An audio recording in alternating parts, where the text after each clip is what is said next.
Joey is absent. Mr. Pedler? Here. Mr. Bowman? Here. Mr. Easel? Here. Mr. Blau? Mr. Weaver? Here. Please stand for the pledge of the flag. I pledge allegiance to the flag of the United States of America and to the republic for which it stands, one nation, under God, indivisible, with liberty and justice for all. Welcome, everybody. First thing on the agenda is the minutes of the last meeting. Is there a second? All those in favor, please say aye. Aye. Awesome. Okay, we're now to business communication. I think we have a band spinning today. Chief? Yes. Take it away. Thank you, Mayor and Council. So, if you remember, a couple of months ago, we reported that Captain Authority retired from fire department. And since then, we made 2 promotions. Well, now we filled that gap in our staffing through our testing process. And this is, I'm going to introduce Cody Prince. Cody comes to us by way of Newport Fire Department, where he's been there for a number of years. He has his career started back in 2012. But even before that, he's volunteered at another date. Cody is a legacy for Fort Thomas Fire Department, where his dad served on the fire department. He was actually there right when I started back in 1999. He left shortly thereafter that foundation. So, Cody, along with his brother Casey, the graduate from Thomas High School, so we got to see them around town when they were a little bit smaller than what they are right now. Cody's a firefighter paramedic. He's come from a great deal of experience. A lot of recommendations from anybody who we work with, so we're really happy to have him with us. So tonight here we're going to have his wife, Patty, pin his badge on him. He'll be badge number 1. He is assigned to today's shift, which was Captain Lumber here. And today's actually his very first day on the shift. Wife, come on.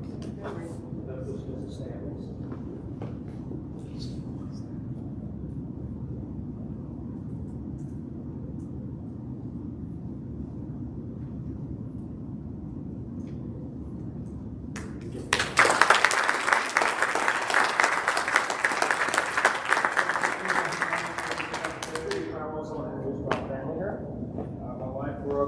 My son Grant, my daughter Reese is sitting down here, my mother Kimberly, my mother-in-law and father-in-law, my sister and brother-in-law, my friend Ryan Rayleigh, right there, his kids as well. But thanks for the opportunity, I appreciate it. I'm proud to serve this community. Well, congratulations and welcome to Fort Thomas. Thank you.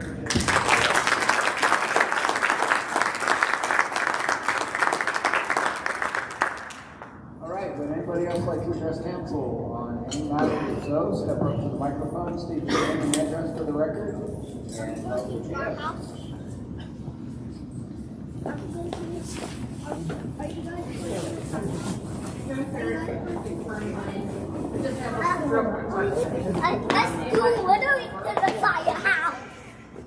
I'm getting the conversation about zoning will resurface. I'm asking for confirmation that the hold on discussion of zoning or zoning changes is still in effect. If I'm not mistaken, that hold was presented to be in effect until February. Is that still the case? Is that still the case? We will be having, we'll be having a meeting for the caucus for council to discuss the zoning plan moving forward on the 5th of December. I was going to talk about that later on today. That won't be a meeting for public comment. That will be a meeting to brief council and get their feedback on the path. The existing council and the new council? Both? Yes.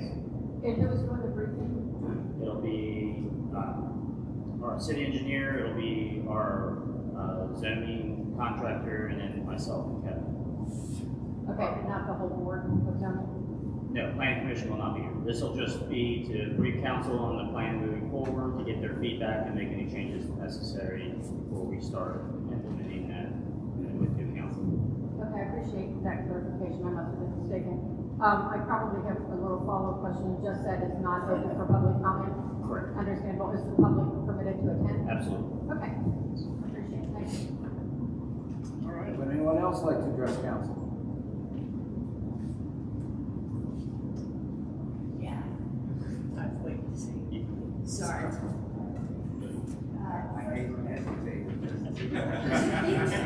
Just I gave you the chance. Now, one thing that I think, and I hope when we get into the city book. Name.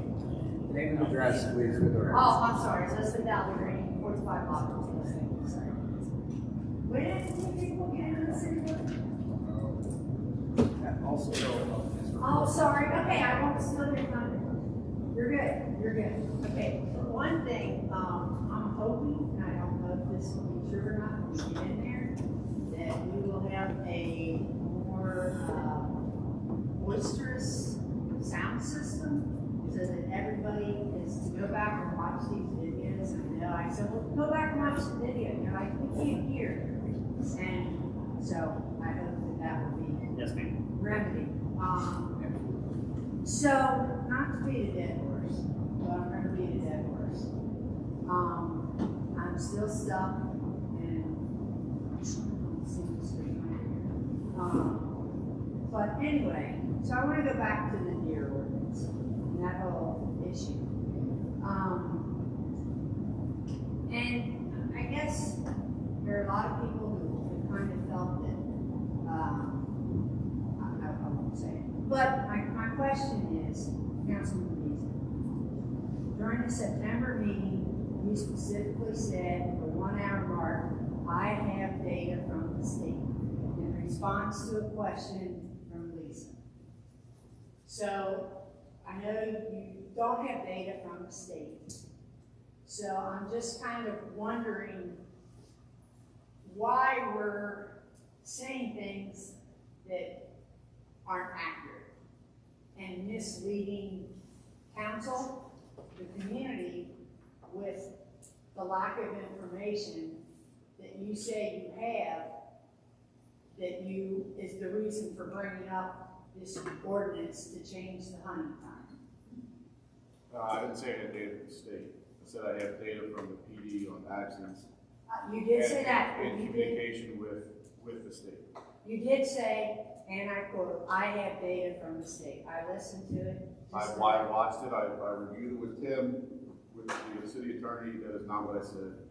At the 1 minute, 1 hour 1 hour mark, mark, correct. 1 hour mark, you did say I have data from the state. But that's okay. So you don't have data from the state. But I didn't say that either, so. You said you had data from the state. So I have data from the city, not data from the state. Okay, the data from the city is actually from the state. If we really want to get technical, Well, that's all state data that comes from accident reports. I mean, I'm not defending, but how long are we gonna go back and forth here? Is this the police not a moot point? Please, but the thing is that, we don't work, I hear you specifically say, and you say it to Adam all the time, we have a process, we need to follow the process. It goes to committee, it comes out of committee, then it's voted on by council. It seems like we have people who want to circumvent those committees and bring up issues, and I just don't think it's a good look for the city. It's like we're trying to hide stuff, we're trying to bring stuff up at the last minute. It's an 11th hour issue. And Elizabeth, I'm gonna address this. Yeah, sure. Okay, you're saying we're trying to circumvent, and that's absolutely incorrect. What I was doing is being even more transparent. It's just a different procedure. Because I'm here, things have been a little different. So instead of just coming up and having a council member brief something, I actually provided a sample ordinance at that point, so people could actually see what they were discussing. So there was nothing that please stop. And I had a conversation with Lisa about this too. We didn't do anything behind the scenes. Everything was public. We talked about it here. Council was given an opportunity to look what a sample ordinance was. There was nothing that was circumvented in that process. That is how things are going to happen moving forward, most likely. Whenever there's a simple change that we can provide council more information to have discussions. There was no vote that night. Nothing was scheduled. We wouldn't have had that. We wouldn't have allowed it. So I really would appreciate if you say that we're not doing things behind the scenes, we're not doing anything to mislead council, because I've been working very hard, and the staff has, of making sure that the citizens are informed. I apologize if that's, I thought it needed to go to a committee. Some things do, most things do go to committee. Right. Some things don't. If it's a minor change, I don't feel it need to go to committee. Now, if council disagrees with that, wants to send it to committee, that's what happens when you bring it up for discussion at a meeting. The only way for it not to go to committee, if we would have had first reading on that night, I would completely agree with what you're saying right now. We did not. It was brought up for discussion. Right, I'm sorry, I thought those types of things needed to go to a committee and then it would have gone to, I forget if it was supposed to go to the law of labor, and then the law of labor makes a recommendation, but you're saying since it's a minor change, Do you think that government works quickly? please? Do you think government works quickly? So there are certain things that we can streamline here, that we can have discussions and not necessarily go to committee if it's not complicated. So those are things that council as a whole will decide on. If something's brought up for discussion and the discussion is enough to have first reading, that's council's decision. They can put it on the next agreement or the next council meeting. If not, then we can put it to committee. So there's a change in the way we're going to be working moving forward. It's a Yes. simple thing, it will be brought before, can be brought before council. Yes. Okay, so that is a change, so, okay. Right, that's what I meant by circumventing the process. Not being at a committee level and then being brought out of committee. I was not insinuating that. I don't think you insinuated. I think you directly said that we were hiding things. So I don't think you were insinuating at all. Well, At least making a fair point is not that clear. I think over the time I've been on here, that there has been times where things have tried to come to council down. I'm not talking about sometimes. I know, I'm just saying that this time you did say an attached update for strike through for items removed in underlying conditions. And that will be discussing it on the For discussion. for discussion, right? And I get that, but it wasn't in the original.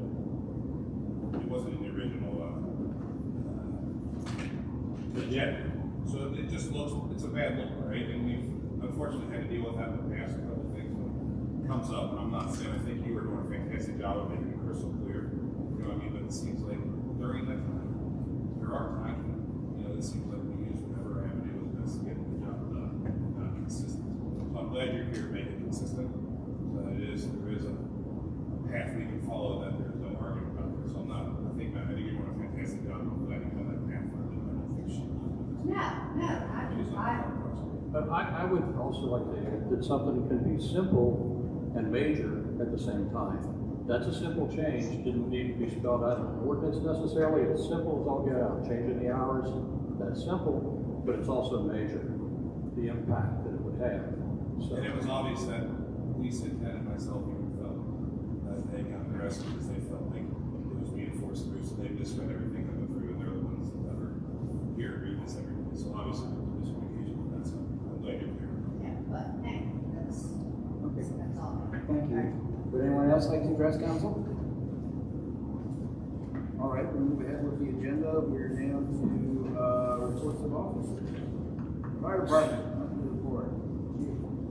Thank you, Mayor. So just wanted to remind everyone, a couple weeks ago, we changed our clocks, which is usually a good time for us to change our batteries for smoke detectors. If anyone has any issue with the battery in their smoke detector, please feel free to call the fire department. If you're having trouble finding a smoke detector, can't afford it or something like that, call us as well. And just recently, we had a program that was introduced to us with Red Cross, and we can help provide some smoke detectors. Great, thank you. Any other questions for the chief? How's the truck going? It's sitting in limbo. Yeah, it's theory right now. It's theory. We awarded it, but it 1 month down. Yeah, 1 month down, 27 to go. So Is that how long it'll take? 28 to 29 months timeline. All right, well, move to receive the file. Second. All those in favor, say aye. Aye. Okay, thank you. Police department report. Good evening, Mayor. Mr. Kramer, Council, here, Lieutenant Ebner, on behalf of the Chief of Police. Just a couple things from the police department side, obviously, with Halloween coming up a couple weeks ago. We had the Bumpkin Walk with the recreation area. That seemed to go very well, very successful event. We didn't have any issues with the police side. We had a couple officers there. No issues there. Trick or treat was the same way. Had a couple extra guys out, and that seemed to go well. We have no issues there. We did have the DEA drug take back. Officer Hoffman and Officer Donald participated in that. It's also a successful event. We had over 100 pounds as well again this year. So it's just last thing is package theft is always a thing of concern during this time of the year. We're seeing a couple Amazon deliveries being dropped off during the day, and those packages being taken from the porch. So, as always, just trying to keep an eye on the packages and get ring doorbell, or if you can give the UPS driver, Amazon driver, specific instructions of where to drop the package in the neighbor on the back porch or anything like that. Recommend that. And then I actually have one other thing. This Thursday we have the turkey trot in the recreation department, and so we'll be locking off, or not locking off, but we'll be assisting them with runners. I think basically runs the same as the firecracker from the tower, so we have a nice little bag. So just be aware of that first week of the ring. That's all I have. I would comment that crime is way down. I mean, look at all the stats that you provide from Yes. this month, or last year. It's like half Yeah. in almost every category. Our younger guys obviously are doing a really good job getting out there and hitting the ground running, making a lot of traffic stops, trying to keep things under control. So we've got a lot of bulletin from some of the neighboring agencies as well. We've got some issues that have been coming up and we're going to that as well. So. That's great. Entertained motion. Move to receive and file. Second. Also, all those in favor say aye. Aye. Opposed? Thank you. All right, city administrator report. Thank you, Mayor. There's a couple legislation items here. We do have municipal order for the subway property purchase. We have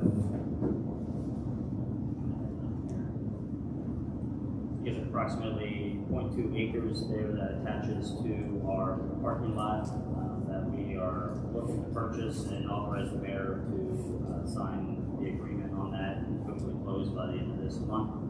That'll allow us to have a little bit more space on that parking lot. In addition, we might be able to create a walkway up to the main avenue, is what we're trying to work towards in that area to decrease parking for the main district there. So that's one thing that's going to be on the agenda. We talked about that previously. We do have the GROW grant, the second reading of the GROW grant on there. We have the building inspector position. That's the second reading as well.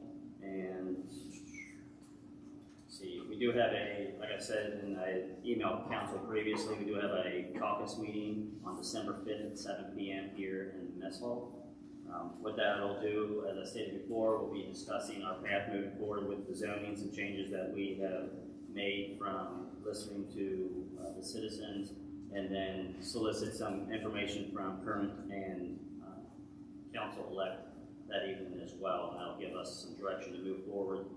That way, especially the council-elect, have an opportunity for them to get caught up and ask questions themselves, and then we can start moving forward with the planning commission and the zoning updates.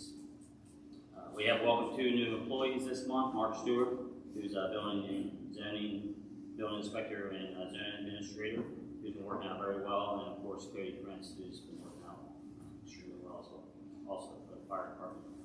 The city building, we've been moving along, and the council has had an opportunity to walk through. They have made a lot of improvements over the last 2 months. We're still looking towards the beginning of the year before final inspections will be completed.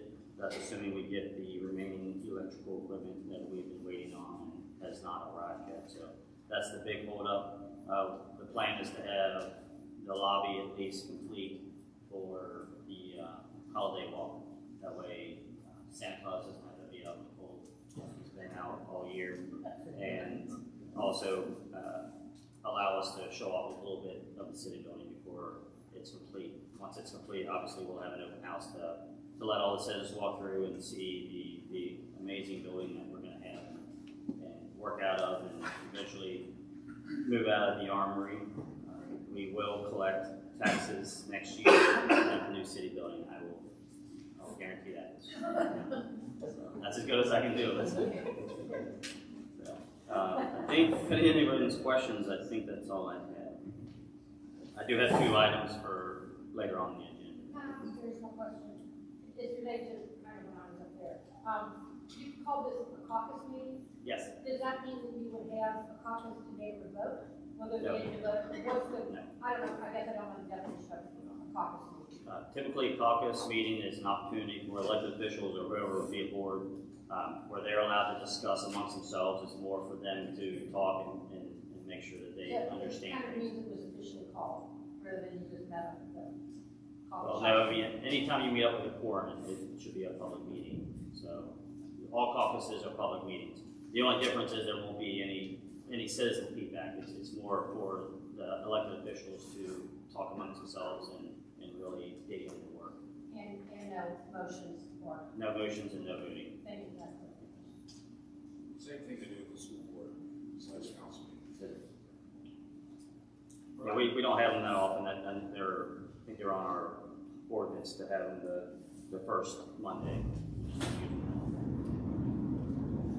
Okay, now the whole business consideration of bid for Highland Park Playground.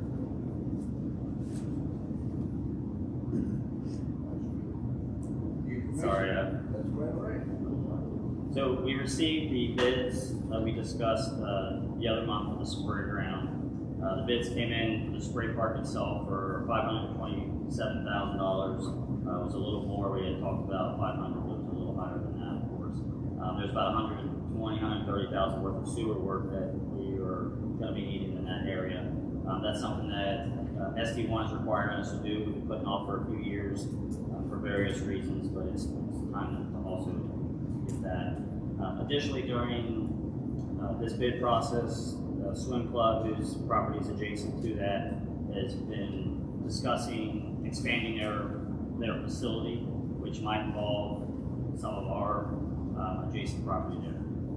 We spoke to them. They've asked for a few months to do some initial inquiry on that to see if that's anything that's feasible. So at this point, I would recommend that we give them until the end of February. They originally asked for 6 months. I thought that was a little much. They asked the end of February. If at the end of February they have anything that's significant, we can give them a little bit more time. But until then, I'm recommending that we hold off on the spray ground installation. We can always rebid here in a couple months, or we can include it into the next year's budget. Aside from that, I would like council to authorize staff to go ahead and rebid just the sewer work for that project. That's no matter what needs to go in there, the sewer needs to be raised, and some other sewer work that needs to be done there that we were asked to do, or we were ordered to do by SD1 a few years ago, and we just haven't done it yet. So right now, the current bid is I think it's about 130. We're hoping if we bid it out again, it's really good winter work, that we'll be able to get a little bit cheaper. So I'm asking council tonight not to approve the spray ground installation, but I would like them to approve us to bid and start work for the sewer work. Is that initial bid, is that a part of the spray ground package? Yes. Yeah, we went ahead and bid it all together just because it kind of made sense. They were going to be there anyway to see what kind of price. And the price we got back wasn't horrible by any means. It was reasonable. But after talking to the city engineer, it was $115,000 what they did. But after talking to him, it'd be good work that some construction companies might be looking for, that we might be able to get it in. Any of these costs related to the sewage, SD1 work, any benefits of the splash pad? We do that, are we have extra costs for working the sweat? Or something that is not yet instead. Yeah, so if spray ground doesn't go in this next year, it would essentially be a practice soccer field. But in order to do that, we really need to get the sewer done. But at some point, it's going to need to be done. So I don't want to spend the money to. What work needs to be done there exactly, and why? I can give you the. I just want to make sure that we're not spending any extra money. We're not spending any extra money. This is part of the You have to be done regardless whether. Yeah, we have an SD1 agreement that as soon as I got here, they were asking me when it's going to get done, because it's something that's been on the radar here for a couple of years. And it needs to be done. So none of the work here, regardless of the splash park, if the splash park all of a sudden gets moved to the front yard, it would still need to be done. So there's going to be nothing additional. Why do we have a responsibility for it? I just know there is, but I can get that back and let council know about it. I think it's time, I think there's been, people, spoken about the splash pad, and really looking on hold, talking to people from the swim club that they do not want something that is competitive at the same time they are, below them. There's only a few parking spots down there, I know there is some concern. They've got a 7-year waiting list, I think, and they're worried about competition. Something that's competitive as far as their parking is concerned, not as far as competition is concerned. It's just that's something that is, what's the better term, that is used at the same time they are. So if there's only 20 spots down there, how many spots would we have? Well, they would also park in Highland Park. They could, but a lot of them would probably still use their parking lot up there. And we don't have access yet unless we go directly in front of it, right? So, We do have access. well, we have access if we drive by it in front of it. Right, so. We have access. Yeah, there's a sign. I just think we should be prepared for this to move on and maybe perhaps make a motion to start revisiting pickleball. I think so that we're prepared for whatever comes in February. We can discuss that, but what I'm asking is I would like to set this out to bid, and I can bring the bids to December council meeting. Well, that's what I'm thinking, if we get ahead of the game and if the bids don't work for this question, it doesn't go through. I'm talking about the bids. For sewer work. You just need a motion to do an RFP? No, what I'll do is just put out a bid. I guess I really don't need a motion to do this. Right. I'm just gonna go ahead and put that out to bid, and then December, I'll have a bid available for council.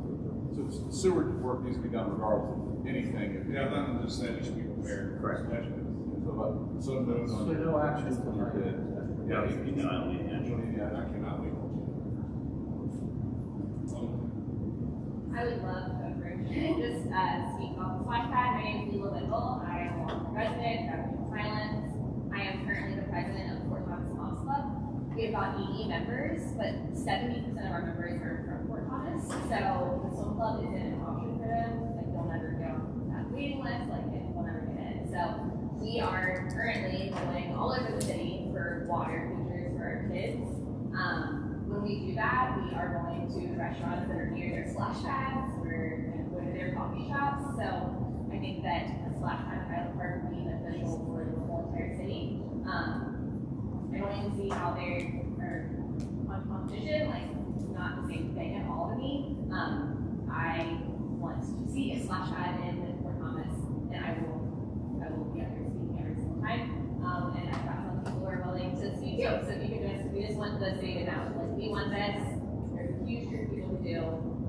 So we're just gonna all get up here and publicly say yes. I have order. It is. I appreciate everybody here that wants the splash park. That's not on the agenda tonight. Starting in January, we're gonna have 3 new council members up here. Okay. So I would say January. I just want to make sure we're able to be heard, especially because I'm not from Fort Thomas. So, this craziness, the crazy waiting list just isn't an option. It's silly for me, My kids, I've lived here for 7 years. But when I moved here, all my neighbors who aren't local were like, don't sign up. The wait list takes forever. And one of my good friends signed up, and she lived here for 8 years, and she still isn't a member. She moved to Anderson, and she still isn't a member. She moved to Anderson to join their swim club in a day. My best friend moved to Fort Mitchell to join their swim club. No wait list on Highland Club. What? No wait list on Highland Club.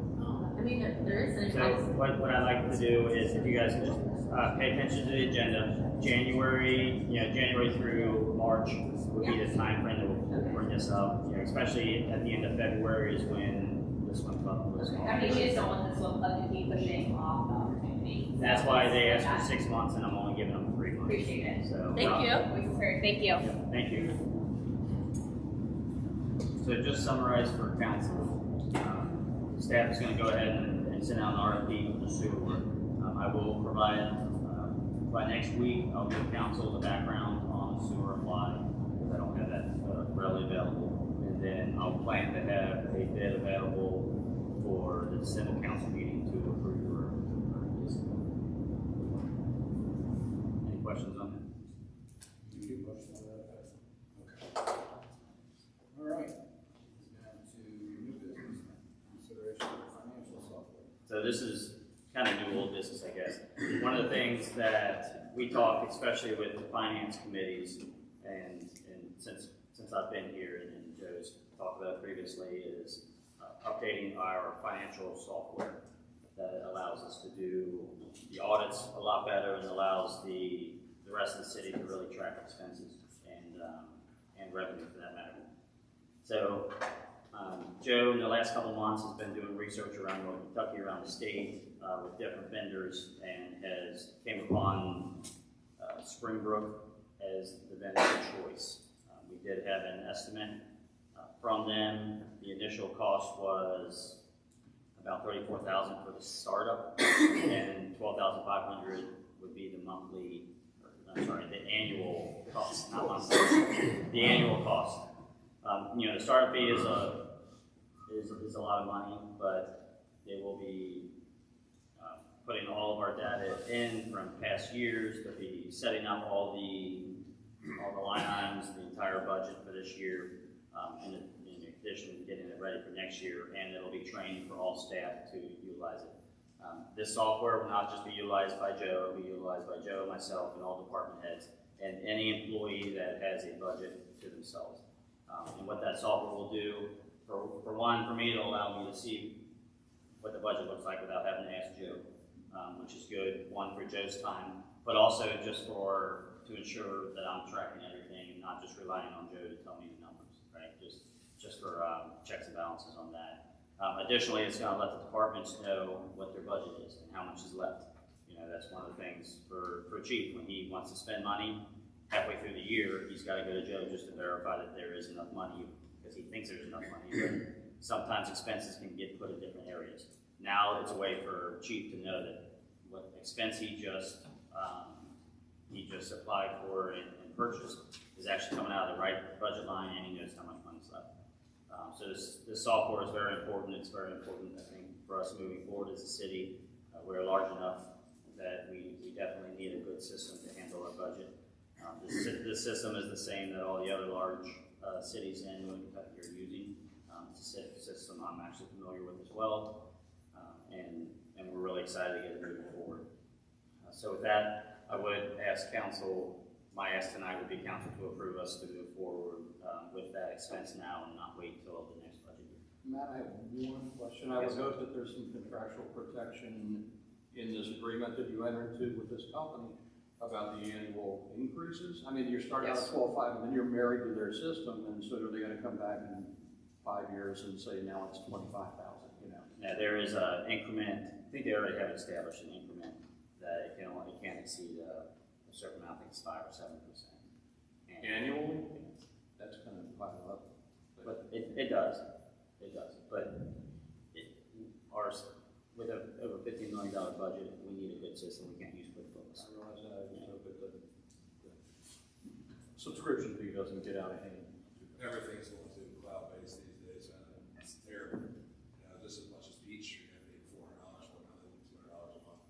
It's just the way of the future. They don't give you the updates anymore, so they're kind of stuck at their mercy, unfortunately. And there is, I mean, you are partially stuck at their mercy, but I have negotiated with Springbrook in the past. My last city was over $23,000 a year, and after a while they did negotiate, just because once they get to a point where we didn't really need updates every year, like for us for the next few years, we're going to need a little bit of assistance. We're going to have new modulars, we're going to add things like that. But after you get to a point where we're using the same thing every year, you could theoretically not subscribe anymore? You could always switch to another software, so there's always that. You couldn't continue using their system that everybody's familiar with and up to speed on without that subscription fee? No, you would still have to pay the annual subscription fee, but my point is you can negotiate, I have negotiated before, not to have such a high increase because of the fact that we haven't needed any work. I'm still using Quicken 2007 because it's a program that I don't have to pay money. Yeah, QuickBooks too, and yes. But the other key with Springbrook is that the auditors love it because it does have safety features. So for purchases, for example, purchases over $5,000, it'll be approved by me before the purchase is made. I mean, there's a lot of things that's set in there that doesn't make Joe the only person touching the money. It allows visibility for everything, which is good. I think you also stated that the reports that council sees in our packet are going to be a little easier to digest too and see where the expenditures. They're much easier. I mean, the other day, I wanted a vendor, how much we spent on a vendor, and I had to bother Joe, make him stop his work, do all that, when in reality, with this new system, I can log in while I'm on the phone with you and tell you everything we spent over the last 3 years from that one vendor. The reports are truly unlimited on what that is, and they are much easier to read, and you can, the same report, you can make it look 3 different ways. I would move to authorize the expenditure. I think it's great. I want to say one more thing. I know Joe's brought this up a couple times when there's been financial updates about our software antiquated and have make contact. Frees up more of his time to do more Thomas coffee. And that's perfectly fine. No, but it does free up a lot more of your time to help out with other stuff. It doesn't have to bother you. Or even I have to bother you because I ask Matt a question, he has to say. Well, for a response council to member all too, this. that is wanting to know what's going on in a certain department or whatever, it's not easy at all currently. And that's really the nice thing, is really that it will be able to provide far more in the way of reporting.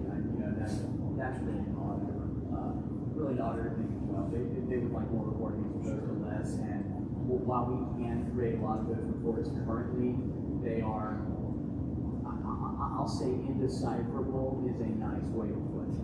So we'll have far better reporting, far more time in reporting, and far more easily digestible reporting than we currently do.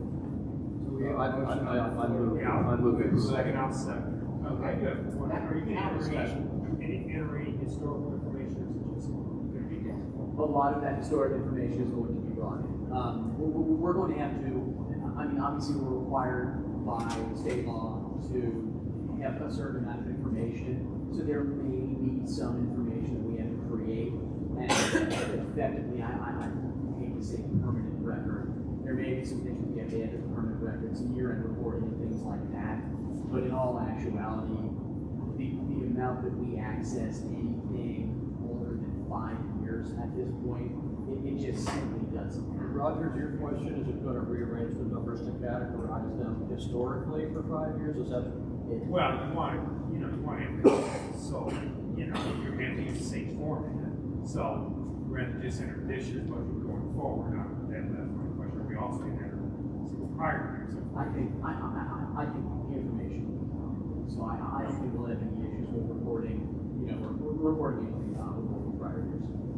People deserve some new time off after this is updated. I know it's like on my scale, I can't imagine how much time you spend for a computer on this one. It's never smooth. Yeah. I'm glad you're getting the flip by this. Any other discussion? All question?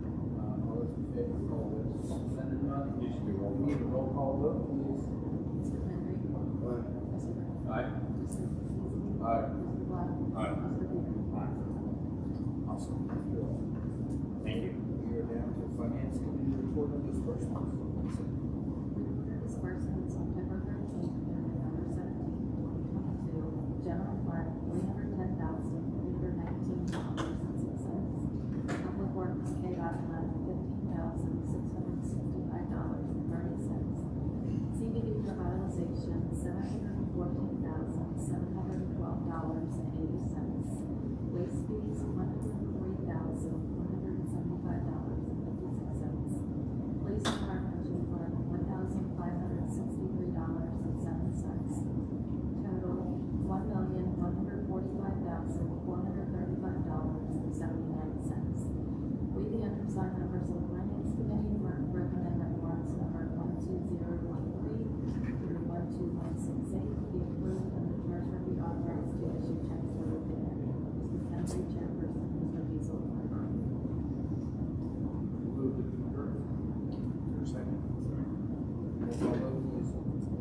Mr. Henry. Aye. Mr. Beazle. Mr. Bowman. Aye. Mr. Beazle. Aye. Mr. Blau. Aye. Mr. Beaver. All right, we're down to ordinance resolutions and ordinance first ordinance bill 11 of 2022. Ordinance 011-2022, an ordinance recognizing the already existing City of Fort Thomas program, as well as the establishment of certain funding therefore and operational procedures. Second reading, so roll call vote to entertain a motion. Move to approve. Is there a second? Roll call vote, please. Mr. Henry. Aye. Mr. Bowman. Aye. Mr. Beazle. Aye. Mr. Blau. Let me explain my vote. everybody knows how I feel about this. I actually love the program. My wife was one of the people who helped write it at the beginning when she was on Renaissance Board. So it's not that I'm not supporting the program. I think this one is not enough parameters to just rewards people who have the most money and help them back. Doesn't as much of the business. I like to see more parameters on this. And I think here we are with enough of funds, not enough funds that we can reward these businesses. We still make our taxpayers pay for the roads and pay for the taxes. I think that's wrong. I think that this doesn't reward anybody what we already have. Maybe we should make some more stipulations and caps on all this stuff. That we should be construction. Parents for the buildings, less than a person doing it. That's what I'm going to do.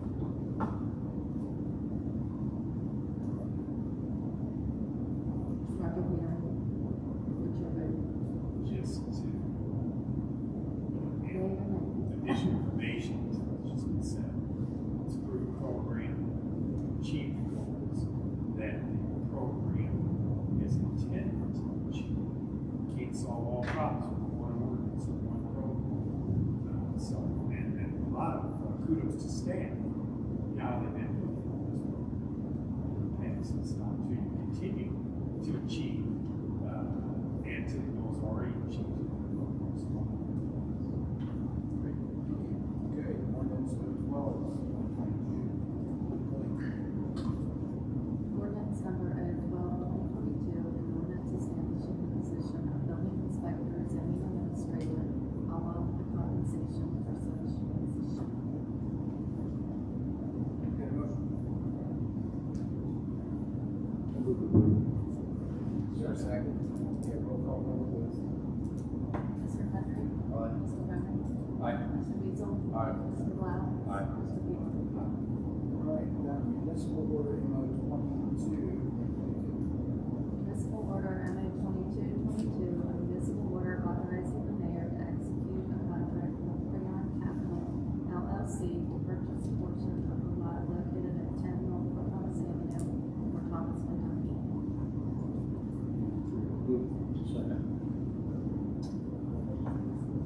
Henry.